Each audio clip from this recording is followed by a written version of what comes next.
దేవునిలో బలాన్ని కనుగొనుట లేక పొందుకొనుట.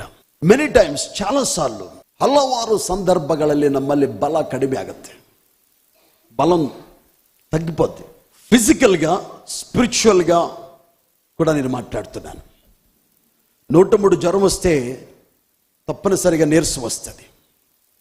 అలాగే ఆధ్యాత్మిక జీవితంలో కూడా కొన్ని శోధనలు వచ్చినప్పుడు, కొన్ని కష్టాలు వచ్చినప్పుడు, కొన్ని పరీక్షలు వచ్చినప్పుడు మనలో బలం సన్నగిలుతుంది, బలం తక్కువ అవుతుంది. అప్పుడు స్పిరిచువల్గా మనం ఏమంటే, ఎప్పుడైతే బలం తక్కువ అవుతుందో చాలా నీరసపడతాం, కొద్దిగా నిరాశ వస్తుంది, నిస్పృహ వస్తుంది.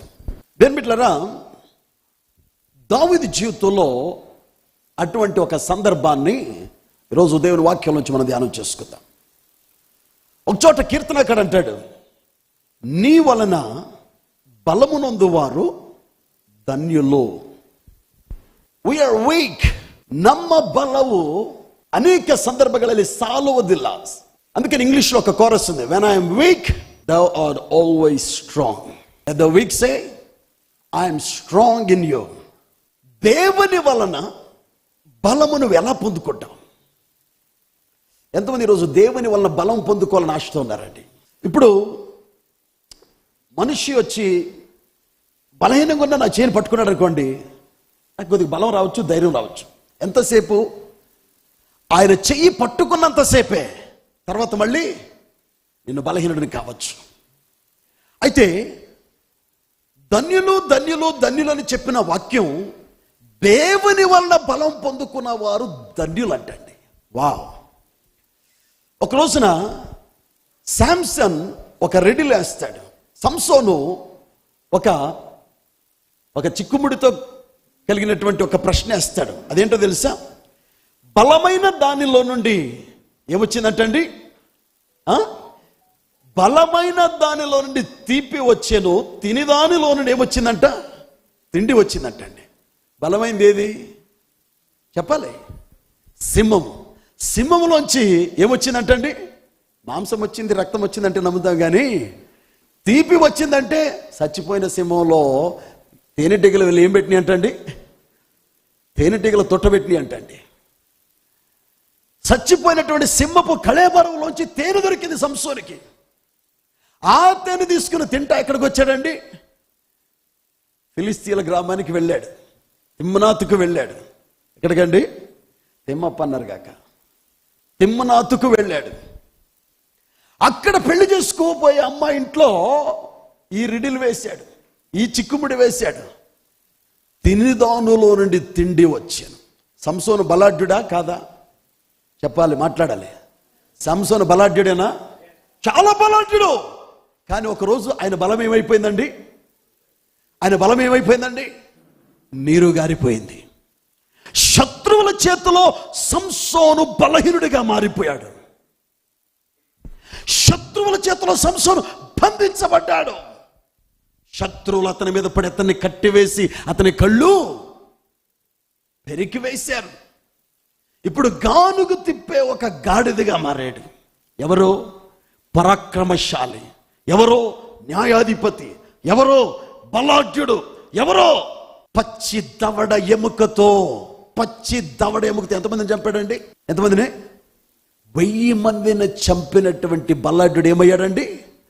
దట్ మీన్స్ ప్రతి ఒక్కరి జీవితంలో బలముగా ఉండే సమయం ఉంటుంది, బలహీనపడే సమయం ఉంటుంది.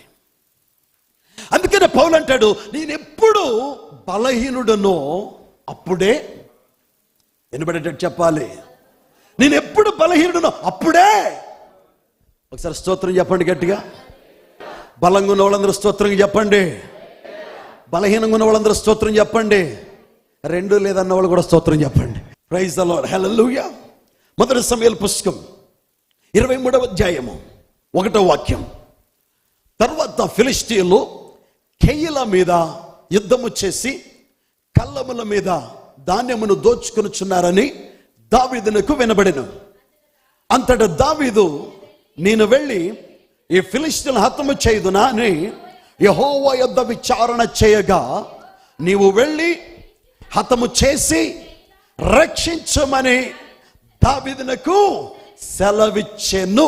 చాలండి. ఈరోజు మన ధ్యానాంశం ఏంటమ్మా? దేవునిలో బలాన్ని కనుగొనుట, దేవుని నుండి బలము పొందుకొనుట. Receiving or finding strength in God. Come on somebody say amen. My God is almighty God. Amen. My God is a powerful God. Amen. My God is El Shaddai. Amen. My God is the most powerful, super dynamic, dynamic, powerful God. Amen. Hallelujah. Glory to God. ఈ సమయాల పుస్తకం, ఈ మొదటి సమయాలు 23వ అధ్యాయంలో 3 స్థలాలు ఉంటాయి. 3 స్థలాలు ఏంటో తెలుసా? అందరూ చెప్పండి. కెయీలా, జీఫా. తెలుగులో జీపు అని ఉంది, మళ్ళీ జీప్ నడిపే జీప్ అనుకున్నారు కాక జీపు అని ఉంది. ఇంగ్లీష్లో జీఫా అని ఉంటుంది. 3వది మెయోన్, మెయోనిస్ అనుకున్నారు కాక మయోన్. ఈ 3 పదాల్లోంచి ఈరోజు వాక్యాన్ని ధ్యానం చేసుకుందాం. 1 కెయీలా, జీపు, మెయోన్. ఈ 3 వర్డ్స్ని మీరు జ్ఞాపకం పెట్టుకోండి. మన వాక్యం అంతా ఈ 3 మాటలోనే ఉంటుంది. ఇప్పుడు మొదటిగా మనం చదువుకున్నటువంటి మాట, తరువాత ఫిలిష్తీయులు కెయీల మీద యుద్ధము చేసి కళ్ళం మీద ధాన్యమును దోచుకొనుచున్నారని దావీదునకు వినబడెను. ఈ పరిశుద్ధ గ్రంథంలో దేని బిడ్డారా, కెయీల గురించి 16 సార్లు పాత నిబంధనలో కెయీల అనేటువంటి పదం రాయబడి ఉంది. The name Keilah is written 16 times in the Old Testament. So, Keilah అనేటువంటి పేరుకి అర్థం ఏంటో తెలుసా? ఫోర్ట్రెస్, ప్రాకారము గల, కోట గల పట్టణం. ఆ సిటీ ఆఫ్ సిటడాల్, కోట గల పట్టణము, ప్రాకారము గల పట్టణం. ఇప్పుడు పట్టణం చుట్టూ కోట ఉందనుకోండి, ఆ కోటకి ಭದ್ರತೆ ఉంటుందా, ಅಭದ್ರತೆ ఉంటుందా? ಏನ್ರಿ ಬೀದರ್ ತುಂಬಾ ಒಂದು ಪ್ರಾಕಾರದ ಕೋಟೆ ಇದೆ. ಹಳೆ ಕಾಲದಲ್ಲಿ ರಾಜರು ಆಳ್ತಾ ಇದ್ರು. ಎದಕ್ಕೆ? ಆ ಪಟ್ಟಣಕ್ಕೆ ಅದು ಒಂದು ಭದ್ರತೆ ಕೊಡ್ತದೆ. పట్టణానికి కోట ఉంటే భద్రత వస్తుంది. ఆల్రైట్. సో ఆధ్యాత్మికంగా, న్యాచురల్గా కెయీల అంటే ప్రాకారము గల పట్టణం. ఆధ్యాత్మికంగా దాని అర్థం ఏంటి? కెయీల పట్టణం ఎవరిది? దేవుడు ఎవరికి స్వాచ్ఛంగా ఇచ్చాడు? ఎందుకు ఫిలిష్తీయులు ఈ పట్టణం మీదకి వచ్చారు? ఎందుకు దేవుని బిడ్డల ధాన్యాన్ని, కళ్ళ మీద ఉన్న ధాన్యాన్ని ఫిలిష్తీయులు దోచుకుంటున్నారు? ఈ ప్రశ్నలకి జవాబు ఈ మాటలో మనం చూసుకుందాం. దేని బిడ్డలారా, ఫిలిష్తీయుల పట్టణం ఉన్న గాతు, ఫిలిష్తీయుల దేశంలో ఉన్న గాతు పట్టణానికి ఒక 7 మైళ్ళు దూరంలో కెయీలా ఉంది. అంటే పాకిస్తాన్కి, ఇండియాకి బార్డర్లో ఉన్నట్టుగా ఉందన్నమాట అండి. ఇజ్రాయెల్ దేశానికి, ఫిలిస్తీన్ దేశానికి ఈ పట్టణం ఎక్కడుందంటే బార్డర్లో ఉంది కెయీలా. అయితే వాక్యం చెప్తుంది కెయీలా చుట్టూ ఏమున్నాయంటండి? కోటలు ఉన్నాయి, ప్రాకారంలో ఉన్నాయి. Praise God. దేని బిడ్డలారా, చూడండి, యెహోషువ భూమిని, స్వాస్థ్యాన్ని మరి అప్పగిస్తున్నప్పుడు కెయీలాని యూదా గోత్రానికి ఇచ్చాడంటండి. ఏ గోత్రం అండి? యూదా గోత్రానికి ఇచ్చాడు. ఇప్పుడు కెయీలా పట్టణం ఫిలిష్తీయుల గాతు పట్టణానికి దగ్గరగా ఉంది. It's a border land. గడినాడిది. ఏనాడండి ఇది? గడినాడిది. బోర్డర్లో ఉంది. అయితే ఈ బోర్డర్ ఉన్న పట్టణంలో ఉన్న నివసించే ప్రజలు ఎవరంటే యూదా గోత్రం. యూదా అనే పేరుకి అర్థం ఏంటండి? చెప్పాలి. యూదా అనే పేరుకి అర్థం ఏంటి? స్తుతి. అంటే యూదా గోత్రాన్ని దేవుడు ఎక్కడ పెట్టాడు? కెయీలాలో పెట్టాడు. కెయీలా ఎక్కడ ఉందంటే ఫిలిష్తీయులకి బోర్డర్లో ఉంది.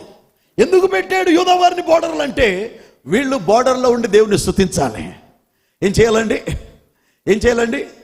నీ పక్కన శత్రువు ఉన్నప్పుడు నువ్వు భయపడితే కాదు, నీ పక్కన శత్రువు ఉన్నప్పుడు నువ్వు స్తుతిస్తే శత్రువు భయపడతాడు. దేవునికి స్తోత్రం కలుగును గాక. చెప్పండి గట్టిగా స్తోత్రం చెప్పండి. అందుకని దేవుడు రూబేను గోత్రాన్ని పెట్టలేదు, లేవి గోత్రాన్ని పెట్టలేదు. ఏ గోత్రాన్ని పెట్టాడంట? స్తుతి గోత్రాన్ని పెట్టాడు. మందసాన్ని మోసుకుని అరణ్యములో వాళ్ళు ప్రయాణం చేస్తున్నప్పుడు యాజకుల వెంబడి నడవలసిన గోత్రం ఏదో తెలుసా? మొదటి గోత్రం. ఏ గోత్రం? కాదు, యూదా గోత్రం. 12 గోత్రాల్లో యాజక గోత్రం లేవీలు కాదు. యాజకుల తర్వాత నడవలసింది యూదా గోత్రం. ఎందుకు?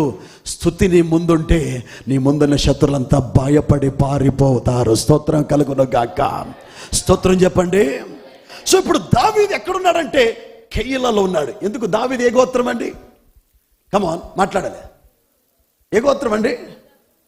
ఏ గోత్రంలో యేసుప్రభువు వారు పుట్టారు? మరి దావీదు కుమారుడు ఎందుకన్నారు? ఆయన యూదా గోత్రపు వాడు కాబట్టి. సో యూదా గోత్రం వారు యూదా గోత్రానికి ఇచ్చిన కెయీలా పట్టణంలో నివసిస్తున్నారు. అక్కడ దావీదు ఉన్నాడు. దావీదుకు ఒక మాట అనిపించిందంట. ఆ మాట ఏంటండి? ఫిలిస్తీన్లు వచ్చి యూదా వారి కళ్ళముల మీద పడి ఆ యొక్క వరి అంతటిని, గోధుమనంతటిని, ఆ యొక్క బార్లీ గింజల్ని, ఆ ధాన్యాన్ని తీసుకువెళ్ళిపోతున్నారంటండి. వెంటనే దావీదు ఏం చేశాడంట? చదువుకుందామండి 2వ వచనం. అంతట దావీదు, నేను వెళ్ళి ఫిలిస్తీన్లని హతము చేయుదునా అని యెహోవా యొద్ద విచారణ చేయగా, నీవు వెళ్ళి ఫిలిస్తీన్లను హతము చేసి కెయీలాను రక్షించమని దావీదునకు సెలవిచ్చెను. 3వ వచనం. దావీదుతో కూడిన జనులు యూదా దేశములుండినను మాకు భయముగానున్నది. ఫిలిస్తీన్ల సైన్యములకు ఎదురుగా కెయీలాకు మేము వచ్చిన ఎడల మరింత భయము కలుగును గదా అని దావీదుతో అనగా, మరలా యెహోవా యొద్ద విచారణ చేసెను. కెయీలాకు వెళ్ళుము, ఫిలిస్తీన్లను నీ చేతికి అప్పగించుదునని యెహోవా సెలవేగా. ఇక్కడ 2 విషయాలు చాలా ప్రాముఖ్యంగా సంఘం గమనించాలి. ఒకటి, శత్రువులు వచ్చి దోచుకుంటున్నారని దావీదుకి వినబడితే దావీదు ఏం చేస్తున్నాడు? దేవుని సన్నిధిలో ప్రార్థన చేస్తున్నాడు, విచారణ చేస్తున్నాడు, దేవునితో మాట్లాడుతున్నాడు, దేవునితో అడుగుతున్నాడు, ప్రభా ఫిలిస్తీన్లు వచ్చి మా పంటను దోచుకుంటున్నారు నాయనా, వాళ్ళ మీదకి యుద్ధానికి వెళ్ళమంటావా? వాళ్ళ మీదకి యుద్ధానికి వెళితే నువ్వు వారిని మాకు అప్పగిస్తావా అని అడుగుతూ ఉన్నాడు. అలాగా అడిగిన తర్వాత దావీదుతో కూడి ఉన్న జనులు ఉన్నారంటండి. ఆ జనులతో దావీదు అన్నట్ట, మనం కూడా ఇప్పుడు కలిసి, ఇదిగో నేను దేవుని దగ్గర విచారణ చేశాను, మనంతా కలిసి ఫిలిస్తీన్ల మీద యుద్ధానికి వెళ్దామంటే ప్రజలు ఏమంటున్నారంట, అమ్మో ఇక్కడ ఉండడానికే మాకు భయం వేస్తుంది. 7 కిలోమీటర్ల దూరంలో ఆ గొల్యాతు ఉన్నాడండి, గాతువాడైన గొల్యాతు ఉన్నాడు.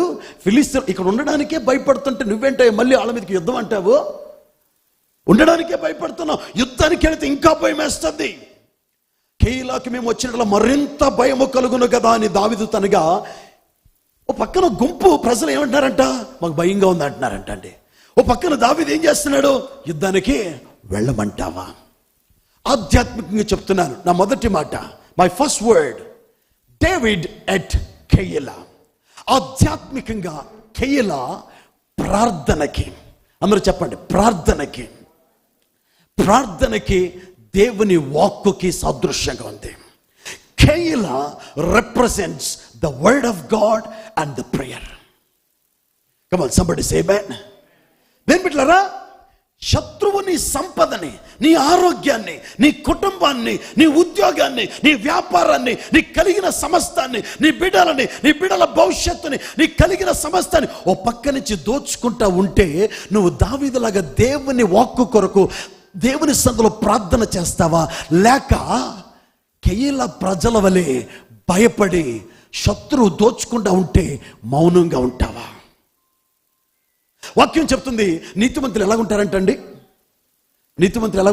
తెల్లగా ఉంటారా, నల్లగా ఉంటారా? కాదు, నీతిమంతులు సింహం వలె, చెప్పాలి నీతిమంతులు సింహం వలె, కాకులు మందగా వస్తాయంటండి, సింహం సింగల్గా వస్తుందంటండి. ఎంతమంది కాకులు ఉన్నారు ఇక్కడ? ఎంతమందికి ధైర్యం ఉందండి ఇక్కడ? ఎంత ధైర్యం ఉంది ఇప్పుడు తెలీదు. కరెంటు పోయినప్పుడు మీద చిన్న ప్లాస్టిక్ ఫామ్ వేస్తే తెలిసిపోతుంది, నీ భయం ఎగిరెగిరి పడతారండి కొంతమంది. చీకట్లో కనిపించే ప్రతి తాడు కూడా పామునుకుంటావే. దావీదు కెయీలాలో భయపడడం లేదు, దేవుని వల్ల బలం పొందుకుంటున్నాడు. దేవునికి స్తోత్రం కలుగును కాక. స్తోత్రం చెప్పండి గట్టిగా, స్తోత్రం చెప్పండి గట్టిగా, గట్టిగా చెప్పండి. పక్కన వాళ్ళు చూసి చెప్పండి, బీ బోల్డ్ అని చెప్పండి. ఎవరో క్లీన్ బోల్డ్ అన్నట్టుగా ఉంది, కాదు, బీ బోల్డ్ అని చెప్పండి. మీ ఇద్దరు పిల్లలకి గట్టిగా చెప్పేసినట్టున్నారేంటి మీరు? దేవుని పిల్లలు దావీదు వలె ధైర్యంగా ఉండాలంటండి. గాఢాంధకారపు లోయలలో నేను సంచరించిన ఏ అపాయానికి నేను చెప్పండి చెప్పండి చెప్పండి పక్కనోళ్ళకి చెప్పండి. హల్లెలూయా. ప్రియమైన దేవుని బిడ్డలారా, దుష్టుడు ఎవరో తరమకుండా పారిపోతాడంట, నీతిమంతుడైతే సింహం వలె ధైర్యంగా ఉంటాడంటండి. కారణం ఏంటి తెలుసా? యెహోవా మన పక్షమునున్నాడు గనుక నేను భయపడనంటున్నాడు కీర్తనకారుడు. దావీదుకున్న ధైర్యం ప్రజలు కాదు, దావీదుకున్న ధైర్యం బలము ఆయన కుటుంబం కాదు, దావీదుకున్న ధైర్యము విశ్వాసము నమ్మకము బంధువులు కాదు. దావీదుకున్న బలమల్లా దేవుడే అండి. స్తోత్రం కలుగును కాక. యెహోవా నా పక్షమునున్నాడు గనుక నేను భయపడను, నరులు నాకేమీ చెయ్యుదురు, నరులు నాకేమీ చెయ్యుదురు. సహోదరి సహోదరుడా, ఇప్పుడు దావీదు ఏం చేస్తాడు తెలుసా? మొదటిగా కెయీలా ప్రజలు భయపడుతుంటే దావీదు ధైర్యంగా యుద్ధానికి వెళ్తానంటున్నాడు. ఈ 2వ నెలలో, ఈ 2వ పునరుత్థాన దినములో సంగమా, నువ్వు భయపడతావా? ధైర్యంగా నిలబడి సాతానుతో పోరాడతావా? ఎందుకంటే అపోస్తలుడు పౌలు అంటున్నాడు, మనము పోరాడునది శరీరులతో కాదు గాని. ఎవరితో పోరాడుతున్నామంటే మనం? ప్రధానులతోనూ, అధికారులతోనూ, దురాత్మల సమూహముతోనూ, సాతాను యొక్క అంధకార శక్తులతో పోరాడుతున్నాం. కాబట్టి సాతానుతో పోరాడేటప్పుడు భయపడ్డావనుకో, నిన్ను చిదిమేస్తాడు. వాక్యం చెప్తుంది, సాతానును ఎదిరించుడి, అప్పుడు వాడు మీ ఎదుటి నుండి ఏమవుతాడంటండి? ఎదిరిస్తావా? లేకపోతే సాతాను చూసి నా దగ్గర నా పక్కన అక్కడికి వెళ్ళి. చాలా మంది సాతానుతో కాంప్రమైజ్ అయిపోతున్నారు. సాతాను ఎదిరించలేక, సాతాను యొక్క అగ్ని బాణాలను ఆర్పలేక, సాతాను యొక్క కుతంత్రాల్ని, సాతాను యొక్క అగ్ని బాణాల్ని జయించలేక ఓటమిలో జీవిస్తున్నారు. నజరేయుడైన యేసు నామములో JCRCలో ప్రతి కుటుంబానికి సాతానుని ఎదిరించే శక్తి దేవుడు అనుగ్రహించునుగాక. ఆమేన్, ఆమేన్, ఆమేన్. సాతానుని ఎదిరించే బలమి 2వ నెలలో దేవుడు సంఘానికి అనుగ్రహించునుగాక. ఆమేన్, ఆమేన్. సాతాన్ని ఎదిరించేటప్పుడండి, ఫిలిస్తీన్లు ఎదిరించేటప్పుడండి, ధైర్యం ఒకటి సరిపోదు, బలం ఒకటి సరిపోదు, జ్ఞానం కూడా ఉండాలండి. ఏముండాలండి? జ్ఞానం కూడా ఉండాలి. మొన్న ఒక రోజున ఒక రాజకీయ నాయకుడు ఒక మీటింగ్లో మాట్లాడుతున్నాడు. అప్పుడప్పుడు వింటూ ఉంటాయి, ఎందుకంటే మంచి మంచి డైలాగులు మాట్లాడుతూ ఉంటారు వాళ్ళు. పద్మవ్యూహములో చిక్కుకొని బలవడానికి నేను అభిమన్యుడు కాదు, నేను అర్జునుడి అన్నాడు.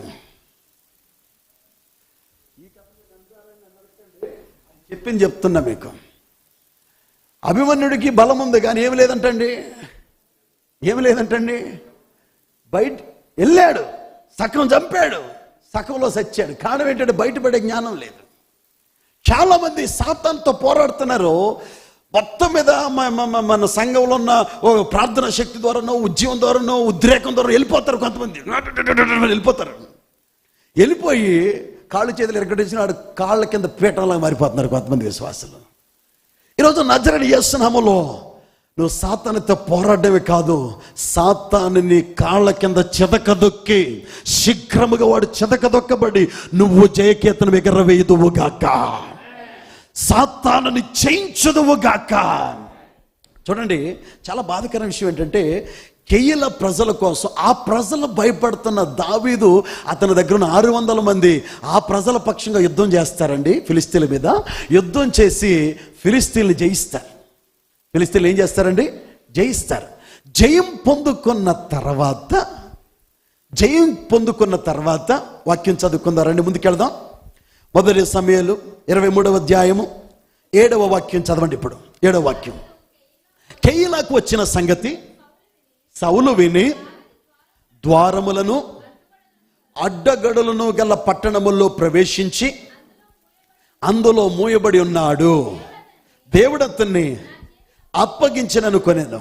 కాబట్టి సౌలు కెయీలాకు పోయి దావీదును అతని జనులను ముట్టడింపవలని జనులందరిని యుద్ధమునకు పిలువనంపించెను. సౌలు తనకు కీడు ఉద్దేశించి ఉన్నాడని దావీదు ఎరిగి యాజకుడైన అబ్యాతారును ఎఫోదును తెమ్మనెను. అప్పుడు దావీదు యెహోవా కెయీలాను పాడు చేయను ఉద్దేశించున్నాడు, నీ దాసు నాకు రూఢిగా. కెయీలా జనులు అప్పగించుదురా, దిగివచ్చునా? యెహోవా నీ దాసుడైన నాకు దానిని తెలియచేయమని ప్రార్థింపగా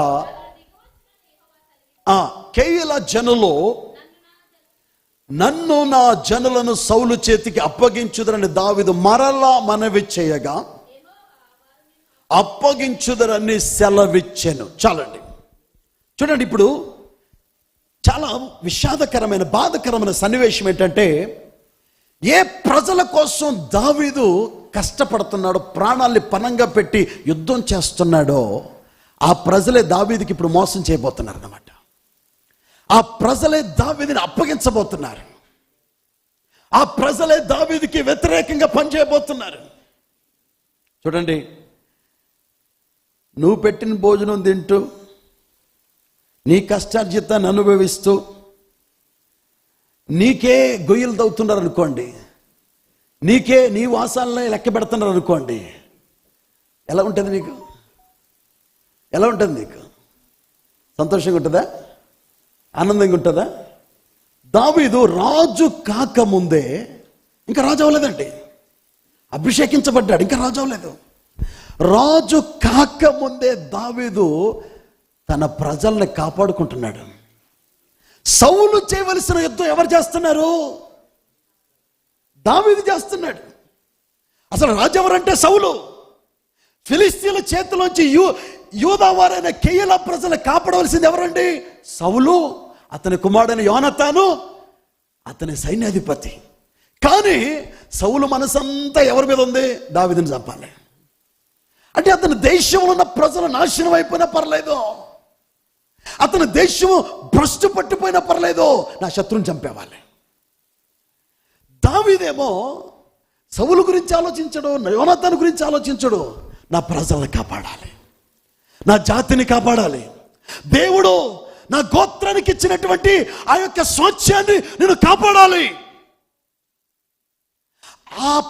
ఆ పట్టుదలతో దావీదు పనిచేస్తుంటే, దావీదు వెళ్ళి ఫిలిష్తీయుల మీద యుద్ధం చేసి వారిని గెలిచిన పిమ్మట యూదా గోత్రపు వారి యొక్క పొలాల్ని కళ్ళాల్ని కాపాడిన తర్వాత ప్రాణాలొడ్డి రక్తం కార్చి ప్రాణానికి కూడా భయపడకుండా పోరాడి యూదా ప్రజలు తన బంధువర్గాన్ని కాపాడుకుంటే, ఇప్పుడు ఈ బంధువర్గం ఏం చేస్తుందంటండి? ఈ దావీదు కుటుంబ సభ్యులు యూదా వారు ఏం చేస్తున్నారంట? దావీదుని అతని జనుల్ని సౌలుకి అప్పగించడానికి కంకణం కట్టుకున్నారు. మంచి పనా? దుర్మార్గపు పనా? మంచి పనా? నమ్మక ద్రోహమా? దేని బిడ్డలారా, నువ్వు ఎప్పుడైతే ఎవరి మీద నమ్మకం పెడతావో వాళ్ళే నమ్మక ద్రోహులుగా మారుతారు. ఆపత్కాలములలో నరులు నమ్ముకొనుట కంటే యెహోవాను ఆశ్రయించుట. ఈరోజు నీ నమ్మకం ఎవరి మీద పెట్టావు? నీ జీవితంలో ఎప్పుడు బాగా విరిగిపోతావు, ఎప్పుడు డిసప్పాయింట్ అవుతావు అంటే నువ్వు నరుని నమ్ముకున్నప్పుడు, నరుని ఆశ్రయించినప్పుడు. దావీదు ఎంత బాధపడి ఉంటాడండి. వీళ్ళందరి పంట పొలాల కోసం నేను ప్రాణాలొడ్డి యుద్ధము చేసి ఈ కళ్ళల్లో ఉన్న ధాన్యాన్ని కాపాడితే, ప్రజలని ఫిలిష్తీయుల చేతి నుంచి తప్పిస్తే, ఇప్పుడు వీళ్ళే నన్ను ఎవరికి అప్పగిస్తున్నారంట? ప్రభువే చెప్తున్నాడు దావీదుకి నేరుగా, ఈ ప్రజలు నిన్ను సౌలుకి అప్పగించబోతున్నారు. ఇప్పుడు వెంటనే దావీదు ఏం చేస్తాడు తెలుసా? ఎప్పుడైతే దేవుడు దావీదుకి ఈ ప్రజలు నీకు మోసం చేయబోతున్నారని చెప్పాడో, వెంటనే కెయీలా నుంచి వెళ్ళిపోయాడండి. హల్లెలూయా. అంటే కొంతమంది బండ మనుషులు. ఏ మనుషులండి? బండ మనుషులు. పిల్లలు బండగా ఎప్పుడన్నా ఒకసారి కొట్టాలి. రోజు కొట్టేవనుకో పిల్లలకి ఏమైపోద్ది? నీ బాధుడు మామూలుగా మారిపోద్ది. అప్పుడు ఒకరోజు, 2 రోజులు, 3 రోజులు, వారం రోజులు అయిన తర్వాత కొడితే కొట్టు కొట్టి కొట్టి నీకు భయం రావాలి, కానీ వాడు మాత్రం బండోడైపోయాడు. ఏమైపోయాడండి? బండోడైపోయాడు. అప్పుడప్పుడు మా చిన్నప్పుడు స్కూల్, ఇప్పుడు మరి ఎలాగుందో నాకు తెలియదండి, మళ్ళీ స్కూల్కి వెళ్తే తెలుస్తుంది, ఇలా పెట్టేవారండి. సరిగ్గా చదవకపోతే ఇలా ఇలా పెట్టి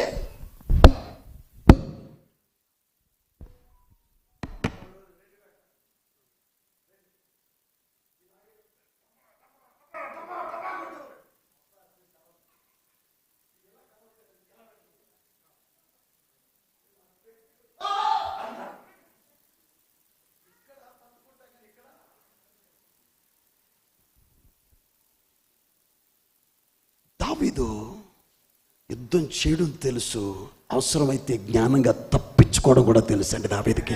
దేవునికి స్తోత్రం కలుగును గాక. సాతాన్ని మీద గురిపెట్టి పేల్చేస్తుంటే కాల్చున్నాను, కాలిపోతావు. అప్పుడప్పుడు నువ్వేం చేయాలంటండి, నా యేసయ్య రెక్కల కింద దాగుకోవాలి. దుష్టులు చెలరేగినప్పుడు నీతిమంతులు ఏం చేస్తారంట? రికార్డింగ్ డ్యాన్స్లు వేయరండి, ఈదులంటే తిరగరండి, వాళ్ళు దేవుని సన్నిధిలో రహస్యంగా ఉంటారండి. స్తోత్రం చెప్పండి, చెప్పండి, స్తోత్రం చెప్పండి, గట్టిగా చెప్పు హల్లెలూయా. దావీదు దేవుని సన్నిధిలో విచారణ చేసి ధైర్యం తెచ్చుకున్నాడు, శత్రువును ఓడించాడు. అదే సమయంలో కెయీల ప్రజలు నమ్మక ద్రోహం చేస్తున్నారని తెలిసిన వెంటనే ఆ స్థలంలోంచి పారిపోయి ఎక్కడికి వెళ్ళాడు తెలుసా? జీపు అరణ్యంలోకి వెళ్ళాడు. నా రెండవ మాట వెళ్ళక ముందు ఒక చిన్న ఉదాహరణ చెప్తాను బైబిల్లోంచి. ఒక రోజున ఒక ప్రవక్తకి దేవుని వాక్యం వస్తుంది, దేవోక్తి వస్తుంది. దేవుడు ఏమంటాడంటే, నువ్వు యెరోబాము దగ్గరికి వెళ్ళి నా దేవోక్తిని చెప్పు అంటాడు. ఎందుకంటే యెరోబాము యెరూషలేముకి ఇశ్రాయేలుని తీసుకురాకుండా యెరోబాము తన రాజధానిలోనే ఒక బలిపీఠాన్ని కట్టి విగ్రహాలకి బలర్పిస్తూ ఉంటాడు. దేవునికి కోపం వచ్చి ఒక ప్రవక్తను పంపిస్తాడు, నువ్వు వెళ్ళి యెరోబాముకి ఈ ప్రవచనం చెప్పు. ఎప్పుడైతే ఈ ప్రవక్త యెరోబాము దగ్గరికి వస్తాడు, యెరోబాము దగ్గరికి వచ్చి, దేవుడు ఎన్నికలను నిన్ను ఏర్పాటు చేసుకుని రాజుగా చేశాడు, నువ్వు దేవునికి భయపడకుండా దేవునికి వ్యతిరేకంగా ఈ అర్పణ చేస్తున్నావు అని చెప్పి ప్రకటిస్తుంటే, ఆ ప్రవక్తను పట్టుకోకపోతే ఆ చెయ్యి ఏమైపోద్దండి? ఎండిపోతే ఈ ప్రవక్త వెంటనే ఈ ప్రవక్తను చూసి అంటాడు యెరోబాము, నా చెయ్యి కొరకు ప్రార్థన చేయి అంటాడు. యెరోబాము చెయ్యి కొరకు ఆ ప్రవక్త ప్రార్థన చేసినప్పుడు మళ్ళీ చెయ్యి నార్మల్ అవుతుంది, బాగైపోద్ది, ఎండిపోయిన చెయ్యి బాగైపోద్ది. వెంటనే ఆ ప్రవక్తతో యెరోబాము రాజు అంటాడు, నువ్వు నా ఇంటికి రా అంటాడు, నా ఇంటికి వచ్చి భోజనం చేసి వెళ్ళు అంటాడు. నువ్వు భోజనం చేసి వెళ్ళిన తర్వాత నీకు మంచి కానుకిస్తానంటాడు. అప్పుడు వెంటనే ఆ ప్రవక్త అంటాడు, దేవుడు నాకు చెప్పింది ఏంటో తెలుసా? ఎవరింటికి వెళ్ళొద్దన్నాడు, భోజనం చేయొద్దన్నాడు, వచ్చిన మార్గాన తిరిగి రావద్దు అన్నాడు. కాబట్టి నేను రాను. వెళ్ళిపోతూ ఉంటాడు. వెళ్ళిపోతున్నప్పుడు మరొక వ్యక్తి వస్తాడు ఆ ప్రవక్త దగ్గరికి. ఆ ముందు రోజున ఒక యవనస్తుడు జరిగిన విషయాలని చూసి ఇంటికి వెళ్ళి తండ్రికి చెప్తాడు. తండ్రికి చెప్తే తండ్రి ఏం చేస్తాడు? నేను కూడా ప్రవక్తనే కదా, ఒక దైవజనుడు మన ఊరికి వస్తే మన ఇంటికి తీసుకురాకుండా, భోజనం పెట్టకుండా, కానుక ఇవ్వకుండా పంపించడమా, ఇది మంచిది కాదని గాడిదకి గంత కట్టుకుని ఆ ప్రవక్త నిలుక్కుంటూ వెళితే, ఆ ప్రవక్త ఒక చోట వృక్షం కింద కూర్చుని ఉంటాడండి.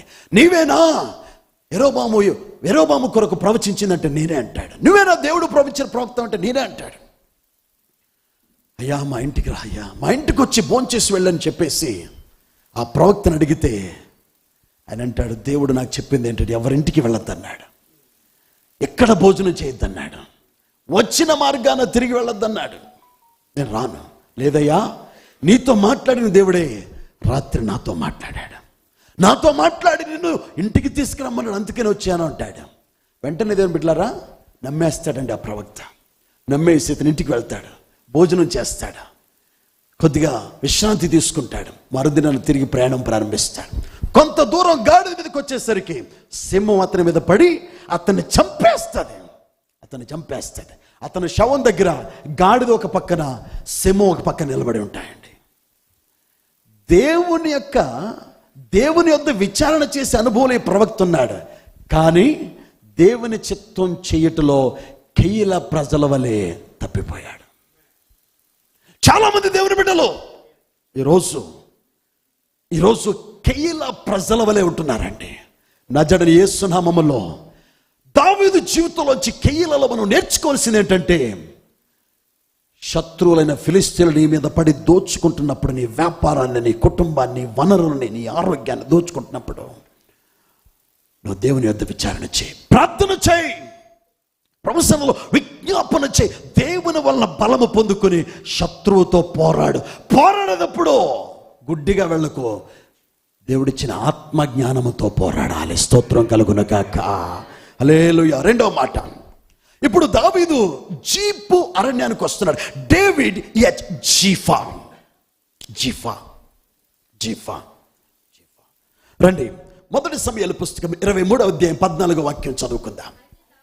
అయితే దావీదు అరణ్యములోని కొండ స్థలముల యందును జీఫు అను అరణ్యమున ఒక పర్వతమందును నివాసము చేయుచుండెను. సౌలు అనుదినము అతని వెదికినను దేవుడు సౌలు చేతికి అతనిని అప్పగించలేదు. స్తోత్రం చెప్పండి గట్టిగా, చెప్పాలి గట్టిగా. హల్లెలూయా. దేవుని బిడ్డలారా, ఈ జీఫా లేక తెలుగులో జీపు అనే ఈ పదానికి అర్థం ఏంటి? లేఖనాల్లో చూసినప్పుడు Ziph means liquefy, asphalt, tendency to soften in the sun. ఈ జీపు అరణ్య అనుభవము సూర్యుడిలో ఉన్నటువంటి సూర్య శక్తినే సాఫ్టెన్ చేయగలిగేటువంటి ఒక శక్తి ఈ అరణ్యములో ఉంది. లిక్విడ్ గట్టిగా ఉంటుందా, ప్రవాహం వలె ఉంటుందా? వలగబోస్తే లిక్విడ్ ఘన పదార్థంగా ఉంటుందా, ద్రవ పదార్థంగా ఉంటుందా? లిక్విడ్. నీళ్లు కింద పోస్తే రాయిలాగా ఉంటాయా? ద్రవం. It's a liquid. అంటే కెయీల అనుభవంలోంచి సంఘము జీపు అరణ్యం అనే అనుభవంలోకి రావాలి. ఈ జీపు అరణ్య అనుభవ సంఘానికి కన్నీటి ప్రార్థన నేర్పిస్తుందండి. ఏం నేర్పిస్తుందండి? కన్నీటి ప్రార్థన. నేను అనుకుంటున్నాను, దావీదు కెయీల ప్రజల మధ్య ఉన్నప్పుడు కొద్దిగా ధైర్యంగా ఉన్నాడు. ఎందుకంటే నా వాళ్ళు, యూదా వారు ఎవరండి? మై పీపుల్, యూదా గోత్రం కదా, నా ప్రజలు నన్ను రక్షిస్తారనుకున్నారు. ఇప్పుడు దావీదు ప్రజలే దావీదు రక్షించవలసిన వారే, దావీదుని రాజు చేయవలసిన వారే, దావీదు తల మీద కిరీటం పెట్టవలసిన వారే దావీదుని తీసుకెళ్ళి ఎవరికి ఇస్తానంటున్నారండి? సౌలుకి ఇస్తానంటున్నారు. అప్పుడు దావీదు హృదయం ధైర్యంగా ఉంటుందా? దావీదు హృదయం ముక్కలుగా విరిగిపోయి ఉంటుంది అనమాట. నేను ఇందాక చెప్పాను కదండి, నిన్ను మోసం చేసేది, నిన్ను తొక్కేసేది, నిన్ను పాడు చేసేది బయట వాళ్ళు కదండి. యేసుప్రభుని అప్పగించింది ఎవరండి? నిన్ను నష్టపరిచేది, నిన్ను కష్టపెట్టేది, నిన్ను విరగొట్టేది, నిన్ను నల్లగొట్టేది, నిన్ను బాధ పెట్టేది బయట వాళ్ళు కాదు, నీ వాళ్ళే, నీ ఇంటి వాళ్ళే. నీకు అతని ఇంటి వారే అతనికి విరోధులు. దావీదు కుటుంబమే, దావీదు గోత్రమే, దావీదు ప్రజలే దావీదుని ఇప్పుడు సౌలుకి అప్పగిస్తాను. నేను ప్రజరా, ఈ జీపు అరణ్యములో దావీదు హృదయం ద్రవం వలె మారిపోయిందండి. ఈ జీపు అరణ్యములో దావీదు వేదనతో కన్నీటితో రోదన చేస్తున్నాడు. రండి వాక్యాన్ని చదువుకుందాం. దావీదు అరణ్యములోని కొండ స్థలముల యందును జీపు అరణ్యమున ఒక పర్వతము యందును నివాసము చేయుచుండెను. సౌలు అనుదినము అతన్ని వెదికినను. ఆ అరణ్యములో, ఆ అడవుల్లో, ఆ కొండల్లో, ఆ లోయల్లో, ఆ గుహల్లో కన్నీరు మున్నీరై దావీదు రోదన చేస్తున్నాడు. స్తోత్రం చెప్పుకుందాం గట్టిగా, స్తోత్రం చెప్పుకుందాం గట్టిగా, స్తోత్రం చెప్పుకుందాం గట్టిగా. దేవుని బిడ్డలారా, నీ వాళ్ళందరూ నిన్ను చెయ్యి విడిచిపెట్టినా, నీ అనేవాళ్ళు నీ యోగక్షేమాలు కోరకుండా నిన్ను కనీస జాలైనా లేకుండా, దయన లేకుండా, కర్కోటంగా నిన్ను క్షమించకుండా నిన్ను కఠినంగా శిక్షించిన, నువ్వు నమ్మిన దేవుడు నువ్వు వెంబడించే దేవుడు. ఆయన మీద నువ్వు ఆధారపడి నువ్వు ఎక్కడున్న కన్నీరు మున్నెరే ప్రభు సన్నిధిలో నువ్వు గోజాడుతుంటే శత్రువుల కంట పడకుండా నీ జీవితాన్ని నా దేవుడు కాపాడుతాడు. దేవునికి స్తోత్రం కలుగునగాక. పడుకుందామా పాట. నిన్ను నమ్మిన వారే మోసము చేసి నారేరా నా స్వంత జనులే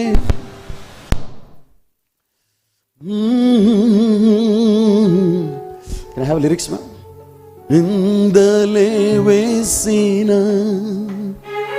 ఉద్యోగమే ఊడిన వ్యాపారమే పోయినా నేను ప్రేమించేదొకడున్నాడని వాస్తవం తెలియనా, నిన్ను రక్షించేవాడొకరున్నాడని.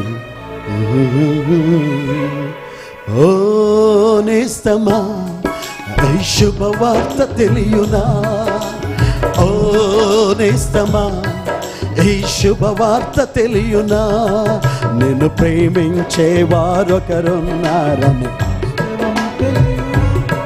నిన్ను రక్షించువారు ఒకరున్నారని వాస్తవం తెలియనా.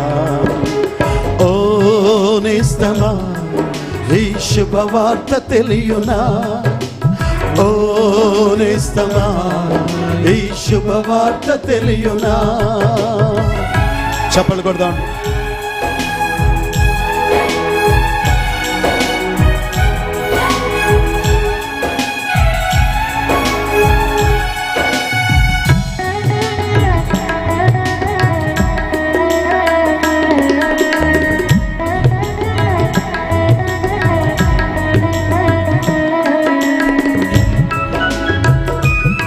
చప్పట్లు.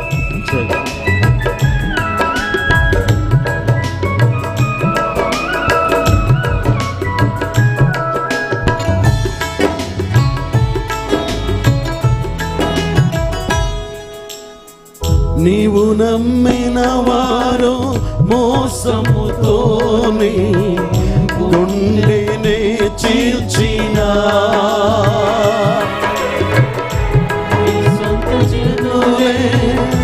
ఆశల మేడలు అన్నీయు కూల్చినా,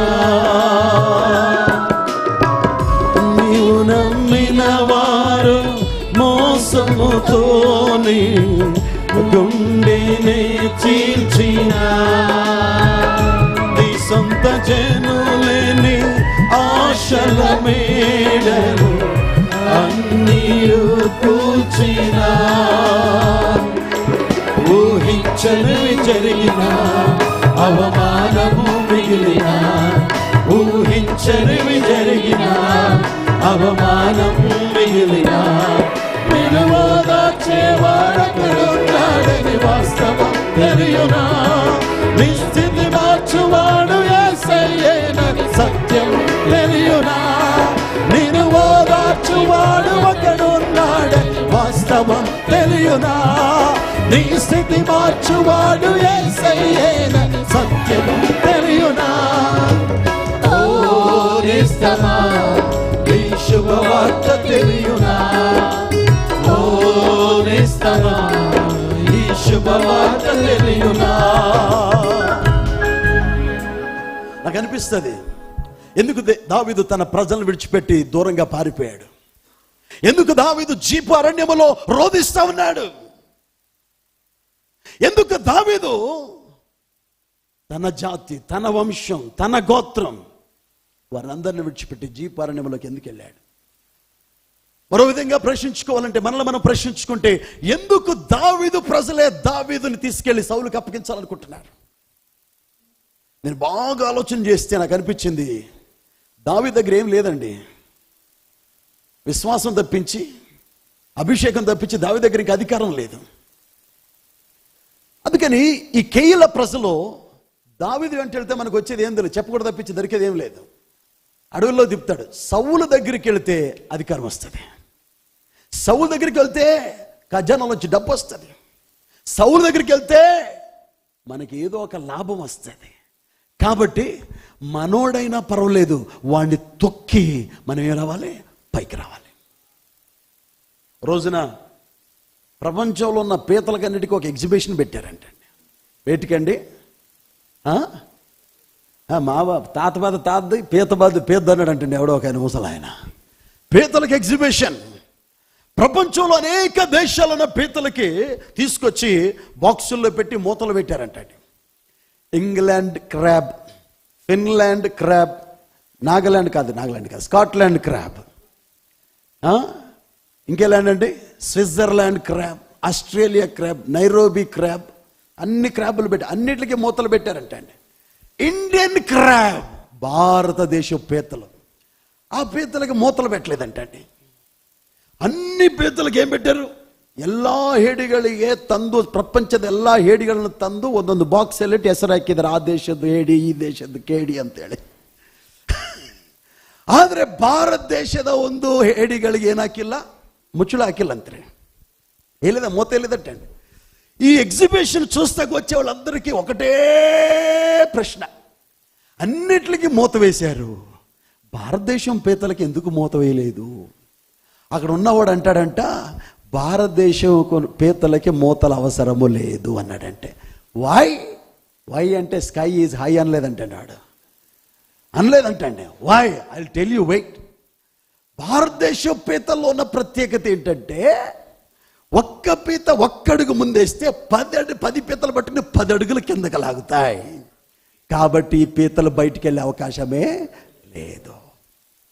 ఇంట్లో ఒకడు కొద్దిగా తెల్లగుంటే నల్లగొన్న వాళ్ళు వర్చడం, ఇంట్లో ఒకడు కొద్దిగా కారు కొనుక్కుంటే మిగతా బండి మీద వెళ్ళేవాడు వర్చడం, ఇంట్లో ఒకడు ఉద్యోగం ప్రమోషన్ వస్తే ఇంకొకడు కడుపు మంట, ఒకడు సంతోషంగా ఉంటే ఒకడు బాధపడుతూ ఉంటాడు. మన భారతదేశ ప్రజలు ఆ రోజున వీళ్ళకు కూడా అలాగే ఉండేది. యూదావారైనటువంటి దావీదు ప్రజలకు కూడా, దావీదు ఎక్కడ రాజు అయిపోతే మళ్ళీ వీడికి మనం సలాం కొట్టాలేమో, వీడి వెనకాల మనం పరిగెట్టలేమో, పరాయోడికి పోయినా పర్లేదు అధికారం మావాడు. ఈరోజు ఇదే కదండి కుటుంబాల్లో, అన్నదమ్ముల మధ్య, అక్క చెల్లెల మధ్య, బంధువుల మధ్య ఇదే కదా కుటుంబాలను పాడు చేస్తున్నది, కుటుంబాలు నాశనం చేస్తున్నది. ఎందుకు కుటుంబాల్లో నెమ్మదొట్టలేదు? ఎందుకు కుటుంబాల్లో, ఎందుకు బంధువుల మధ్య, తోబుట్టువుల మధ్య, ఒక తల్లికి తండ్రికి పుట్టిన బిడ్డల మధ్య ఎందుకు ఉంటలేదు? ఇదే పీత బుద్ధి. బాగుంటే వారలేం, ఎప్పుడు కూడా మర్చిపోదు. ఎవరైనా నిన్ను గురించి మాట్లాడుతున్నారా, ఎవరైనా నీ గురించి ఏదన్నా ఇతరుల దగ్గర మాట్లాడుతున్నారంటే ఒక్కటే ఎప్పుడు మర్చిపోద్దు, ఈ సత్యాన్ని మాత్రం మర్చిపోద్దు. నువ్వు వాళ్ళకంటే ఏదో గొప్పగా చేస్తున్నావు, వాళ్ళకంటే ఏదో మంచిగా చేస్తున్నావు, వాళ్ళకంటే నువ్వు ఏదో సాధిస్తున్నావు కాబట్టే వాళ్ళు నీ గురించి మాట్లాడుతున్నారు. స్తోత్రం చెప్పు. కొంతమందికి తెల్లాడితే నాలుకలందరూ ఊరందరి మీద పడేస్తే కానీ వాళ్ళకి నెమ్మది కాదు. వాళ్ళ నాలుకలో ఉన్న పాసి తీసుకోరు కానీ ఊరందరూ పాసి తీస్తేకెళ్తారు. నాలుగుతో తుడిచేస్తూ ఉంటారు, జీవితాన్ని తుడిచేస్తూ ఉంటారు. వాళ్ళ ఇంట్లో తుడుచుకోరు, వాళ్ళ ఇల్లు కంపు కొడుతూ ఉంటుంది కానీ వాళ్ళ నాలుగు తీసుకెళ్ళి ఊరందరి ఇల్లు తుడుస్తూ ఉంటారండి. ఎందుకు? వాళ్ళ కడుపు మంట. ఎవరన్నా బాగుంటే ఓర్చుకోలేరు, ఎవరన్నా బాగుంటే మంచి బట్టలు కట్టుకుంటే ఓర్చుకోలేరు, ఎవరైనా మంచి కారు మీద వస్తే ఓర్చుకోలేరు, ఎవరైనా మంచి ఉద్యోగులు ఉంటే ఓర్చుకోలేరు, మంచి ఇల్లు కట్టుకుంటే ఓర్చుకోలేరు. ఎవరి వీళ్ళు?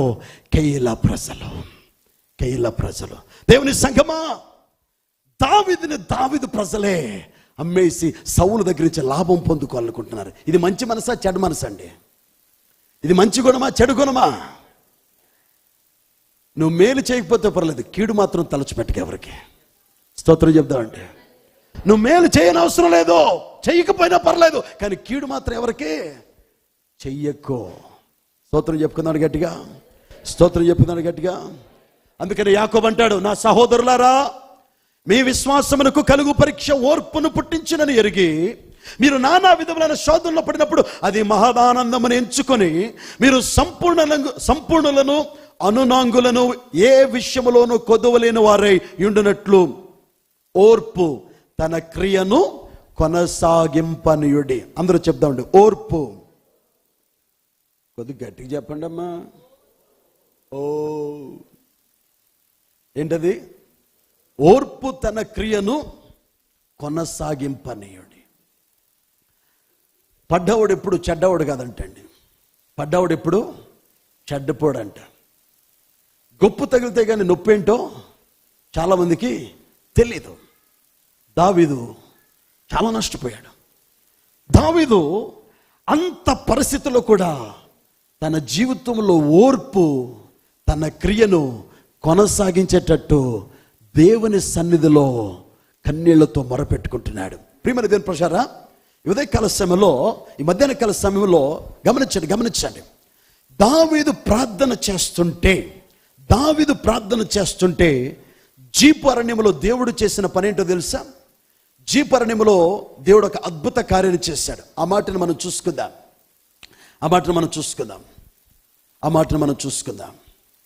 ఈ జీపు అరణ్యమునుకున్న ఆధ్యాత్మిక అర్థాన్ని చెప్తాను. విశ్వాసము మరియు సహవాసం. అందరూ చెప్పండి, ఫెయిత్. గట్టిగా చెప్పాలి, ఫెయిత్. జీపు అరణ్యము దేవుని బిడ్డలకి విశ్వాసాన్ని నేర్పిస్తుంది.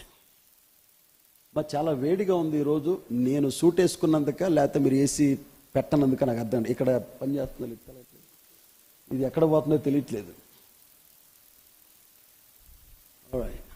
కొద్దిగా తగ్గించమ్మా. కూల్. మీకు చలిగా ఉందా వేడిగా ఉందండి?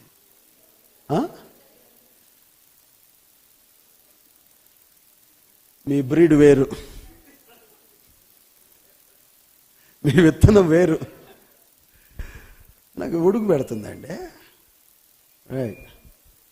అది కాదు, అలా పెడితే కొద్దిగా నేను బాధగా వాక్యం చెప్పుకుంటా. ఏం పర్లేదులే, కాసేపు చల్లబడితే ఆ తర్వాత వెళ్ళి చికెన్ తింటే వేడి వస్తుంది మళ్ళీ.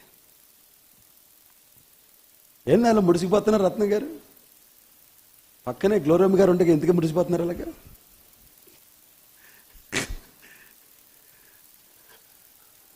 No comments.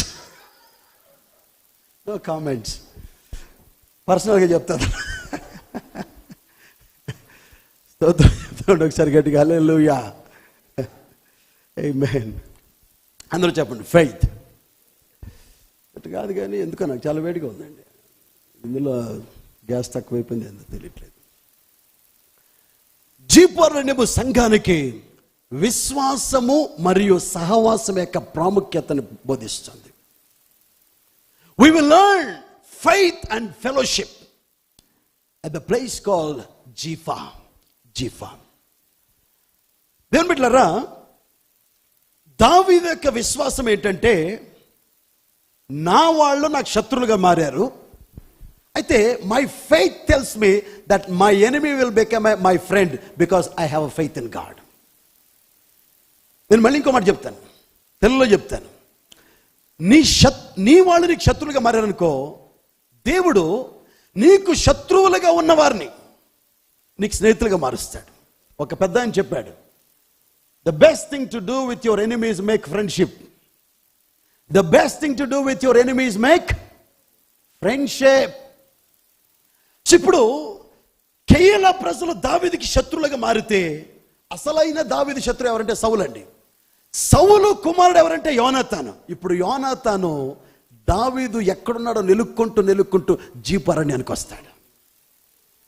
See, that's the faith of David. దావీదులో నా విశ్వాసం చూడండి. రాజభవనంలో ఉన్నటువంటి యోనాతాన్ని జీపు అరణ్యంలోకి తీసుకొచ్చింది విశ్వాసం. సో ఈరోజు నీ విశ్వాసం నీ శత్రువులు నీ దగ్గరికి వచ్చేటట్టు చేయును గాక. నీ విశ్వాసం నీ శత్రువుల మనస్సుని మార్చును గాక.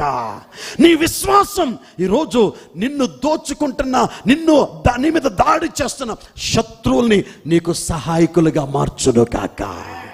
రండి, ఒక వాక్యాన్ని చదువుకుందాం. ఇప్పుడు వాక్యాన్ని చదువుకుందాం అండి, రండి. గ్లోరీ టు గాడ్, హల్లెలూయా. రెండవ మాటలో 23వ అధ్యాయం 15వ వాక్యం నుంచి చదువుకుందాం అండి.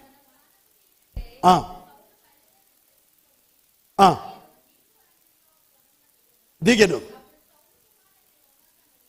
సౌలు కుమారుడు. అందరూ ఆ వాక్యాన్ని చూడండి. నీవు నా తండ్రి అయిన సౌలు నిన్ను పట్టుకొన జాలడు, నీవు భయపడవద్దు. రాజు వగదువు, నేను నీకు సహకారినవుదును, ఇది నా తండ్రి అయిన సౌలునకు తెలిసి ఉన్నదని అతనితో చెప్పి, దేవునిని బట్టి దావీదును యోనాతాను ఏం చేశాడంటండి? అందరూ చెప్పండి, బలపరచెను. ప్రైజ్ ది లార్డ్, హల్లెలూయా. చూసారా, తలను తన్నేవాడు ఉంటే తాడిని తన్నేవాడు కూడా ఉంటాడంటండి. ఏమండి, తలను తన్నేవాడు ఉంటే తాడిని తన్నేవాడు కూడా ఉంటాడు. తన ప్రజలు దావీదు తలను తన్నితే దావీదు విశ్వాసం తాడిని తన్నింది. రాజు కొడుకు యువరాజు వచ్చి ఏమంటున్నాడు తెలుసా దావీదు దగ్గర? నా తండ్రి నిన్ను చంపలేడు దావీదు, దావీదు నువ్వు రాజు అవుతావు, నేను నీకు అసిస్టెంట్గా ఉంటాను. అసలు రాజు ఎవరు అవ్వాలి? యోనాతాను అవ్వాలి. సౌలు కుమారుడు ఎవరు? యోనాతాను. సౌలు తర్వాత రాజు అవ్వాల్సింది యోనాతాను. కానీ అదే యోనాతాను వచ్చి అంటున్నాడు అంటే, నీ విశ్వాసం నీ శత్రుల పాదాల కిందన సింహాసనాన్ని నీ దగ్గరికి తీసుకొస్తుంది, నీ పాదాల దగ్గరికి తీసుకొస్తుంది. దేవునికి స్తోత్రం కలుగును గాక. హల్లెలూయా. ఈరోజు కెయ్యలైనటువంటి ఆ ప్రజలు నీ ఆశీర్వాదాలు, నీ సింహాసనం, నీ ఘనతని, నీ నీ నీ పేరుని పాడు చేస్తున్నారేమో. అయితే దేవుడు యోనాతాన్ని దగ్గరికి తీసుకొస్తాడు. దేవునికి స్తోత్రం చెప్పుకున్నారు గట్టిగా. ఇక్కడ చూడండి, మొదటిగా దావీదు విశ్వాసం ఎలా పనిచేస్తుంది. ఎంతమంది ఈ నెలలోనే, ఈ రెండవ నెలలోనే యోనాతాను లాంటి అధికారములు ఉన్న వ్యక్తులు నీ పక్షంగా నిలబడాలి, నీకు సహాయం చేయాలని ఎంతమంది కోరుకుంటున్నారండి?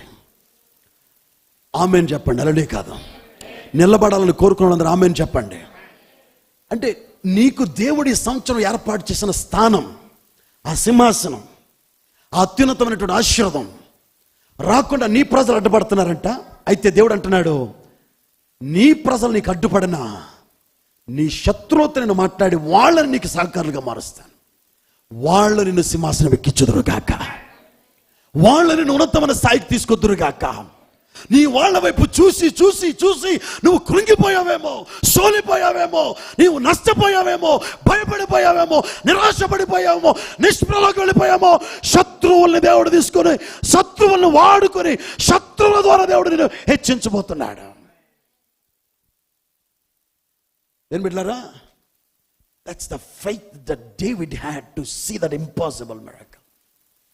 ఫెయిత్ అండ్ ఫెలోషిప్, రెండో మాట. ఈ జీవపరణ్యములో మనం నేర్చుకోవాల్సిన రెండో విషయం ఏంటంటే, అందరూ చెప్పండి ఫెలోషిప్. అందరూ చెప్పండి ఫెలోషిప్. సహవాసం. అందరూ చెప్పండి సహవాసం. సహవాస దోషము అంటారు అప్పుడప్పుడు. ఏంటండి సహవాస దోషం అంటే ఏంటి? నువ్వు మంచి స్నేహం పడితే ఏమొస్తుంది? నీకు మంచి అలవాట్లు వస్తాయి. చెడు స్నేహం మంచి నడవడిని ఏం చేస్తుందంట? పాడు చేస్తుంది. అమ్మా, సంఘంలో ఉన్న వాళ్ళందరూ జాగ్రత్త. సహవాసం సాడీలు చెప్పుకోవడానికి కాదు. సహవాసం దేనికండి? వీడియోలు తాగడానికి కాదు. సహవాసం దేనికి? వాక్యం చెప్తుందండి. ఆదిమ సంఘం ఎలా ఉండేదంట? వారు అపోస్తులుల బోధ యందును, ప్రార్థన యందును, రొట్టె విరుచుట యందును, ఇంకోటి మర్చిపోయారా, నాలుగోది సహవాసమునందును. ఆదిమ సంఘం ఎలా ఉండేదంటండి? అపోస్తులుల బోధ. అదేంటో మా కొయర్ వాళ్ళు నా 3 పాటలు పాడేసరికి అలిసిపోయి, ఎవరెస్ట్ ఎక్కినంత అలిసిపోయి పైకి వెళ్ళిపోతారు బయటకు ఒకేసారి. అక్కడేం పైన అద్దాల్లో చూసుకొస్తారో, లేదా మేకప్ సరి చేసుకొస్తారో, లేకపోతే ఒక చెంబుడు ఒక బిందుడు నీళ్ళు దాకా వస్తారో. అప్పుడు దాకా ఆరాధించి మోకరించి కొద్ది ప్రార్థన చేయొచ్చు కదా. ఇక్కడ ప్రభా ఇప్పుడు దాకా ఆరాధన చేసాం, నీ సన్నిధిని అందరి మీద కుమ్మరించినాయని వెళ్ళిపోతారు లైన్ కట్టి. ఇంకోసారి వెళ్ళారనుకో తలుపు తాళం వేసామని చెప్తాను. అదేంటో మరి, కాసేపు ఉండొచ్చుగా, ఇక్కడ వాక్యం వినొచ్చుగా. అపోస్తులుల బోధ, ప్రార్థన, రొట్టె విరుచుట. నాలుగోది ఏంటండి? సహవాసం. ఈరోజు చాలా మంది దేవుని బిడ్డలండి, దేవుడు ఇంట్లో ఉంటే లేడంటే, ఇంట్లో ప్రార్థన చేస్తే దేవుడు లేడా? దేవుడు ఉంటాడు. నువ్వు అడవిలో చేసినా ఉంటాడు, టాయిలెట్లోనే చేసినా ఉంటాడు. ఒక ఆయన అంటాడు, మీరేంటంటే బూట్లు వేసుకుని వాక్యం చెప్తున్నారు అన్నాడు. ఓహో, ఈయన పరమభక్తుడు. ఈయన అంటే బూట్లు వేసుకుంటే దేవుడు ఉండడం అనమాట. కొంతమందికి అదొక అలర్జీ, బూట్లు వేసుకునే ఉండాలని కొంతమంది, వేసుకోకూడదని కొంతమంది. అరే బాబు, నువ్వు బూట్లు వేసుకున్న ఆయన నీలో ఉన్నాడు, బూట్లు తీసేసిన ఆయన నీలో ఉన్నాడు. ఇంకో విషయం తెలుసా లేదో, నువ్వు సినిమా చూస్తున్నప్పుడు ఆయన నీతో ఉన్నాడు, సినిమా చూడనప్పుడు కూడా ఆయన నీతో ఉన్నాడు. నువ్వు తాగుతున్నప్పుడు కూడా నీతో ఉంటాడు ఆయన. ఎలా ఉంటాడండి తాగుతున్నా? అరే, నువ్వు విమోచన దినం వరకు ఆత్మ చేత ముద్రింపబడ్డావు, ఆత్మ నీలోనే ఉంటుంది. కానీ నువ్వు పాపం చేస్తున్నప్పుడల్లా ఆయన దుఃఖపడతా ఉంటాడు, ఏడుస్తూ ఉంటాడు ఆయన. విడిచిపోడు. నువ్వు అనుకుంటావు బూట్లు వేసుకుంటే ఎక్కడ వెళ్ళిపోయాడు, నీలోనే ఉన్నాడు ఆయన. చెప్పులు వేసుకుని ప్రార్థన చేసిన దేవుడు ఉన్నాడు, చెప్పులు తీసేసిన దేవుడు ఉన్నాడు. నువ్వు ఎక్కడున్నా ఆయన నీలో ఉన్నాడు. దేవునికి స్తోత్రం కలుగునే కాక. స్తోత్రం చెప్పండి గట్టిగా, స్తోత్రం చెప్పండి గట్టిగా.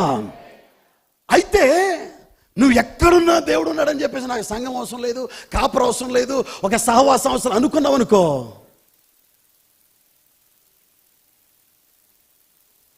ఒక చెట్టు నుంచి కొమ్మను నరికేసేవనుకో, ఆ కొమ్మ ఏమైపోద్దండి? కొమ్మ ఏమైపోద్ది? ఎండిపోద్ది. ఆ కొమ్మను తీసుకొచ్చి మళ్ళీ అంటు కట్టేవనుకో, ఆ కొమ్మ ఏమవుతుంది? చిగురేస్తుంది. సహవాసాలు ఉంటే చిగురిస్తావు. సహవాసాన్ని విడిచి ఇష్టానుసారంగా సేవకుల్ని కాదని సంఘాలను కాదని తిరిగావనుకో, ఎండిపోతావు ఆధ్యాత్మికంగా. ఎంతమంది కావాలి సహవాసం? గమనించండి, నీ సహవాసం ఎవరితో ఉందో కూడా చాలా జాగ్రత్త. దావీదు కెయీల ప్రజలతో స్నేహం చేయాలనుకున్నాడు, సహవాసం చేయాలనుకున్నాడు. కానీ వాళ్ళకి నమ్మక ద్రోహులని తెలిసిన తర్వాత దావీదు ఒంటరివాడైపోయాడు. అయితే దావీదుకి సహవాసంగా దేవుడు ఎవరిని పంపించాడండి? యోనాతాన్ని పంపించాడంట. దేవునికి స్తోత్రం కలుగును గాక. చెప్పండి గట్టిగా, స్తోత్రం చెప్పండి, గట్టిగా స్తోత్రం చెప్పండి. యోనాతాన్ అనేటువంటి పేరుకి అర్థం ఏంటో తెలుసా అండి? ఎవరైనా చెప్తారా? God has given and a gift from God. ఈ రోజున ఆధ్యాత్మికంగా దేవుడు నీకు మంచి సహవాసం ఉన్న స్నేహితులను అనుగ్రహించును గాక. ఒక బహుమానం లాంటి స్నేహితుల్ని దేవుడు నీకు అనుగ్రహించును గాక. సహవాసంలో ఆ సహవాసంలో స్నేహితుల ద్వారా నువ్వు ఉన్నతమైన స్థాయికి వచ్చుదువు గాక, నువ్వు రాజు అగుదువు గాక, నువ్వు అభిషేకించబడుదువు గాక, నువ్వు పాలకుడిగా మారుదువు గాక. అరణ్యంలో ఉన్న వాడికి దేవుడిచ్చిన సహవాసం అండి యోనాతాన్. ఎంతమంది కోరుకుంటున్నారు ఆ సహవాసం? ఆ సహవాసం నీకు మందిరంలో ఇస్తాడు దేవుడు, ఆయన సన్నిధిలో ఇస్తాడు దేవుడు. స్తోత్రం చెప్పండి గట్టిగా, స్తోత్రం చెప్పండి గట్టిగా. ఒక రోజున, నేను ముగిస్తున్నాను, సమయం అయిపోయింది. ఒక రోజున ఒక సైనికుడు యుద్ధంలో పోరాడుతుంటండిగా తన యొక్క సైన్యం అంతా ఓడిపోతుంది, అనేక మంది చనిపోతున్నారండి. చనిపోతుంటే తన ప్రాణం కాపాడుకోవడానికి గుర్రాన్ని వెనక్కి తిప్పి పారిపోతూ ఉన్నాడు. అతన్ని చూసి మరికొంత సైనికులు అతను వెంబడిస్తున్నారు. ఇక పోరాడడం మాని వారు ఓటమిని అంగీకరించి పారిపోతుంటే శత్రు అనుకున్నాడు వీళ్ళని బతకనివ్వకూడదు, వీళ్ళని చంపేవాళ్ళని వీళ్ళని వెంట పడుతున్నారు. ఈ ముందు వచ్చేసిన వ్యక్తి ఒక చోట గుర్రం మీద నుంచి దూకేసి కొండల్లోకి పారిపోయాడు. ఒక గుహ కనిపించింది, ఆ గుహలోకి వెళ్ళి దాక్కున్నాడు. అక్కడ ప్రార్థన చేస్తున్నాడు. ఏమని? ప్రభా, శత్రువుల చేతిలోంచి నా ప్రాణాన్ని కాపాడు. ఈ లోపల ఆ గుర్రం సకిలింపులు, ఆ కేకలు వినిపిస్తున్నాయండి. శత్రువు వచ్చి నన్ను చంపేస్తాడు భయపడుతూ గుహలో ఏడుస్తుంటే దేవుడు ఒక సాలె పురుగును పంపించాడంట. ఏ పురుగునండి? 10 ఇంచులు 9 ఇంచులు అతను 9 mm 12 mm ఐరన్ షీట్ పెట్టేసి వెల్డింగ్ చేసేస్తే బాగుంటుంది అనుకున్నాడు ఆయన. ఎవ్వడు రాడు లోపలికి. కానీ దేవుడు ఎవరిని పంపించాడండి? సాలెపురుగు. ఈ సాలెపురుగు ఏం చేస్తుందండి? ఇతను కాపాడుతుందా? సాలెపురుగు ఇతను చూస్తూ ఉండగానే ఆ గుహముకున్న ద్వారానికి సాలెగూడు అల్లుతుందంటండి. సాలెగూడు అల్లుతుంది. అతను చూస్తూ ఉండగానే అది అలా అల్లుకుంటూ మొత్తం ఆ ద్వారాన్ని మూసేసింది. ఈయన అంటున్నాడంటే, ప్రభువా, ఈ సాలెగూడు శత్రు చేతులోంచి నన్ను కాపాడగలదా నాయనా? నా చిన్న వేలుతో ఇలాగంటే సిరిగిపోద్దయ్యా, వెంటనే వచ్చి శత్రువుల మీద పడతారు. నువ్వు ఎంత జ్ఞానివయ్యా, అసలు ఇంత మాత్రం తెలియదు నీకు సాలిగూడిని పెట్టావు అన్నాడు. ఈ లోపల శత్రువులు రానే వచ్చారు. వాళ్ళు అటు ఇటు తిరుగుతున్నారు. వాళ్ళ సంభాషణ లోపల నుంచి వింటున్నాడు. ఇక్కడ ఎవరో లేరా? ఎవరు కనపడతలేదండి. అయ్యా, నీకెవరు దొరకలేదా? వాడెవడో పారిపోయాడు, వాడిని పట్టుకోలేదంటే లేదండి కనపడతలేదు, ఇవన్నీ చూస్తున్నాం, చూడండి లోపల ఎవరు ఉన్నారేమో అంటే సైనికుడు అంటాడు ఒకడు, సాలిగూడు ఉంది సార్. సాలిగూడు ఉందంటే ఎన్నో రోజుల నుంచి ఇక్కడ ఎవ్వడూ ఇందులోకి బాలేదు. ఏమన్నాడంటే అండి, ఎన్నో రోజుల నుంచి ఈ సాలిగూడులోకి ఎవ్వడూ పోలేదు, అందుకనే సాలిగూడు ఉంది, లోపల ఎవరు లేరు సార్ అన్నాడంటే. ఇతను అనుకున్నదేంటి, పెద్ద బండరాయి పెడితే దేవుడు కాపాడినట్టు. కానీ అవసరమైతే దేవుడు సాలెగూడు ద్వారా నిన్ను కాపాడగలడు. అంటే నీ సహవాసం ఒక మినిస్టర్తోనే, నీ సహవాసం డబ్బున్న వాళ్ళతోనే, నీ సహవాసం అధికారులతోనే కావు. అవసరమైతే ఏమీ లేని వాడి వరకు కూడా దేవుడు నీ జీవితంలో, నా జీవితంలో అద్భుత కార్యాలు చేయగలడు. అది సహవాసంలో దేవుడు చేసే కార్యం. ఆమేన్, హల్లెలూయా. చివరి మాట, మూడో మాట, డేవిడ్ ఎట్ మెయోన్. ఆ మాటను చదువుకుందాం. మెయోనిస్ కాదు, మీరు మళ్ళీ మెయోనిస్ దగ్గరికి వెళ్ళారు కాక. ఆల్రైట్, రండి వాక్యాన్ని చదువుకుందాం. Glory to God. Oh, hallelujah. Glory. చదవండి అమ్మా. మొదటి సమూయేలు పుస్తకం 23వ అధ్యాయం 19 నుంచి చదవండి.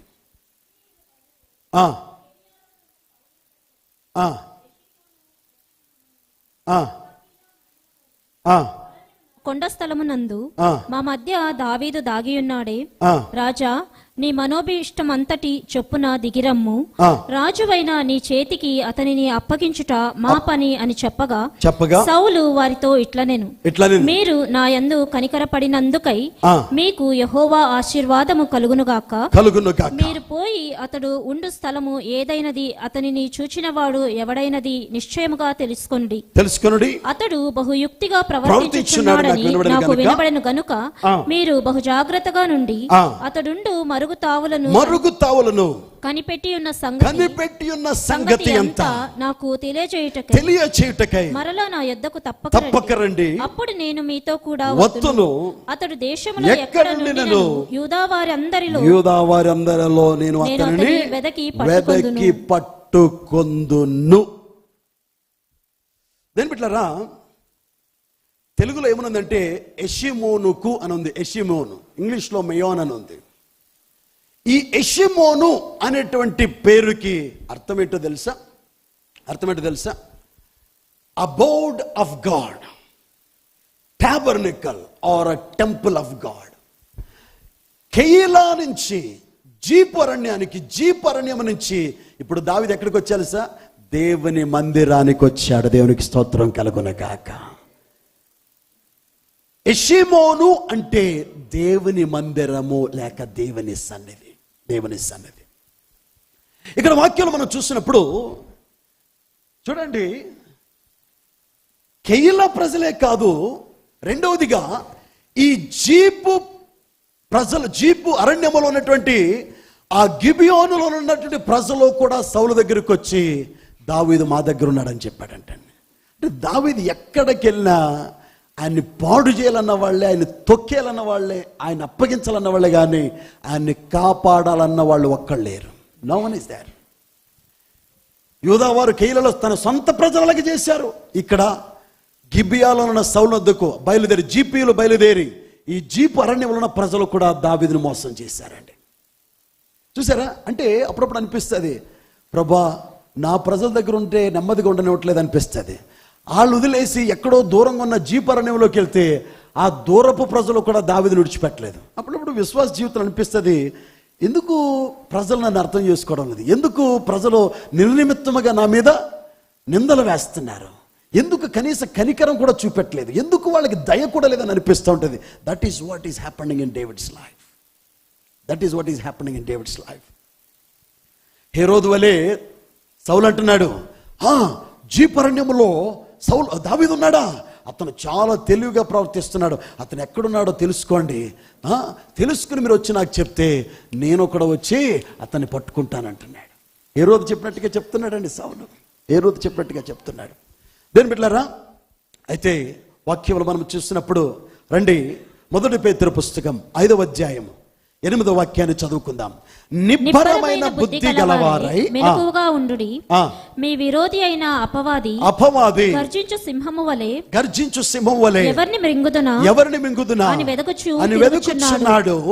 లోకమందున్న మీ సహోదరుల యందు ఈ విధమైన శ్రమలే నెరవేరుచున్నవని ఎరిగి విశ్వాసమందు స్థిరులై వారిని ఎదిరించుడి. స్తోత్రం చెప్పండి, స్తోత్రం చెప్పండి. ఇప్పుడు సౌలు ఎలా తిరుగుతున్నాడంట అండి? గర్జించు సింహం వలె దావీదుని పట్టుకోవాలని తిరుగుతున్నాడు. ఈరోజు సంఘంలో ఉన్న దేవుని బిడ్డలారా, సాతాను మన మీద దాడి చేయడానికి కూడా, మనల్ని భయపెట్టడానికి కూడా వాడు అలాగే గర్జించు సింహం వలె తిరుగుతూ ఉన్నాడండి. అయితే సాతాను సింహం కాదు. సాతాను ఎవరు కాదండి? గర్జించు సింహము వలె నటిస్తున్నాడు, కానీ వాడు సింహం కాదు. యూదా గోత్రపు సింహము నీలో నాలో మనలో ఉన్నాడు. దేవునికి స్తోత్రం కలుగును గాక. చెప్పండి గట్టిగా, చెప్పండి గట్టిగా. సాతాను సింహం వలె నటిస్తే యూదా గోత్రపు కొదమ సింహం నీలో ఉన్నాడండి. హల్లెలూయా. రాజసింహం నీలో ఉన్నాడండి. హల్లెలూయా. స్తోత్రం చెప్పండి గట్టిగా. చూడండి, దేవుడు ఈ యొక్క యెషీమోనులో సంఘానికి నేర్పిస్తున్న మాట ఏంటో తెలుసా? దేవుడు తన బిడ్డల్ని ఎంత జాగ్రత్తగా చూసుకుంటాడో. God's providential care is seen in Mayon. యెషీమోతులో దేవుని యొక్క కాపుదల భద్రతను మనం చూస్తున్నాం. సాతాను ఎంతగా నీ మీద దాడి చేసినాం, ఎంతగా నీ మీద గర్జించినాం, ఎంతగా నీ మీద వాడు ప్రవాహం వలె వచ్చినా నువ్వు ఒకటి మర్చిపోద్దు, నువ్వు జాగ్రత్తగా ఉండాలంతే, కానీ భయపడవలసిన పని లేదు. అందరూ చెప్పండి, బీ ఎట్ పీస్. చెప్పండి గట్టిగా, బీ ఎట్ పీస్.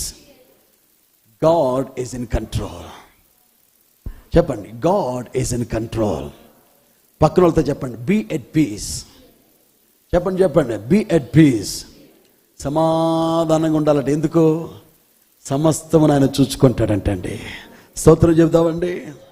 24 వచ్చిన చదవండి ఇప్పుడు. అంతటి వారు లేచి సౌలు కంటే ముందుగా జీపునకు తిరిగి వెళ్ళిరి. దావీదును అతని జనులను యెషీమోనుకు దక్షిణపు వైపున మైదానములోని మాయోను అరణ్యములో ఉండగా సౌలును అతని జనులను, ఇది యెషీమోను కాదండి, మాయోను. ఈ పేర్లు ఏంటో కానీ మాయ పేర్లు అర్థం కాదండి ఒకేసారి. ఇంతగా యెషీమోను అనుకున్నాను, ఇదే తెలుగులో ఇంగ్లీష్లో ఉంది అనుకుంటే దాని కింద ఉంది మాయ పదం, ఏదో మాయోను అంటే. మైదానములోని మాయోను అరణ్యములో ఉండగా సౌలును అతని జనులను తన్ను వెదకుటకై బయలుదేరిన మాట దావీదు విని కొండ శిఖరము దిగి మాయోను అరణ్యమందు నివాసము చేసెను. అది విని మాయోను అరణ్యములో దావీదును తరుమబోయెను.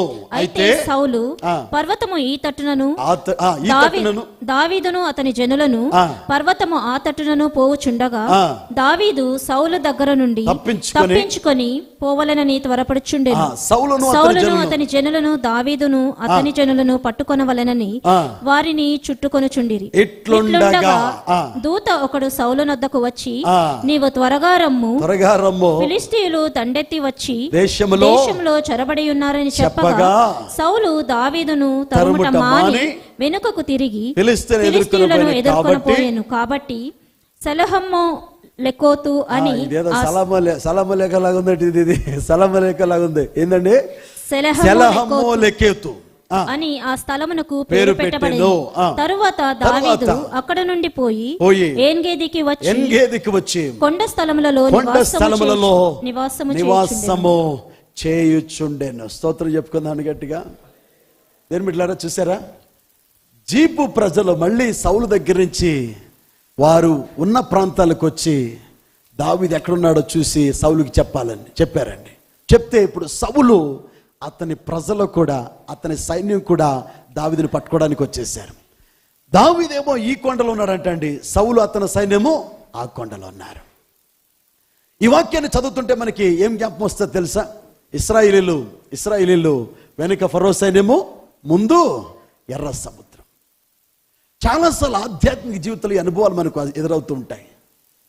ముందు వెనక అప్పుడప్పుడు అంటూ ఉంటాయండి, ఏమో అర్థం కావట్లేదు పాస్టర్ గారు, ముందు గొయ్య వెనక నుయ్యలాగుంది నా పరిస్థితి అంటూ ఉంటారు. ముందు గొయ్య వెనక నుయ్య అంటే నువ్వు ఎటు అడిగేసినా కూడా ఏదో గొయ్యిలో పడతావు అన్నమాట. అంటే నీకు మార్గమే లేదు, ముందుకెళ్ళే అవకాశం లేదు, వెనక్కి వెళ్ళే అవకాశం లేదు. పారిపోదాము అనుకుంటున్నాడు దావీదు, వెనుక సౌలు తరుముతూ ఉన్నాడు. దేని బిడ్డలారా, చాలాసార్లు అద్భుతాలు ఎప్పుడు జరుగుతాయి తెలుసా? Miracles will happen between knife and neck. మిరకల్స్ ఎప్పుడు జరుగుతాయండి? Knife and neck. ఇస్సాకును చంపేయడానికి అబ్రాము కత్తి వెత్తినప్పుడే, కత్తి ఎత్తేసాడండి. ఇక ఏమవ్వాలి? కన్ను రెప్ప పాటున కత్తి ఎక్కడ పడుతుందండి? ఇస్సాకు మెడ మీద పడుతుంది. అప్పుడు వాగ్దానం ఏమవుతుంది? దేవుడు ఇచ్చిన వాగ్దానం ఏమవుతుంది? నిరర్థకమైపోద్ది. నువ్వు అనుకుంటున్నావు వాగ్దానం నిరర్థకమవుతుందేమో అని. ఆ వాగ్దానం నిరర్థకమయ్యే పరిస్థితుల్లో ఆఖరి క్షణంలో అద్భుతాలు చేస్తాడు నా దేవుడు. దేవునికి స్తోత్రం కలుగునగాక.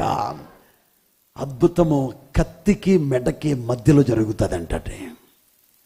హల్లెలూయా, హల్లెలూయా. లేచి నిలబడదామండి, లేచి నిలబడదాం.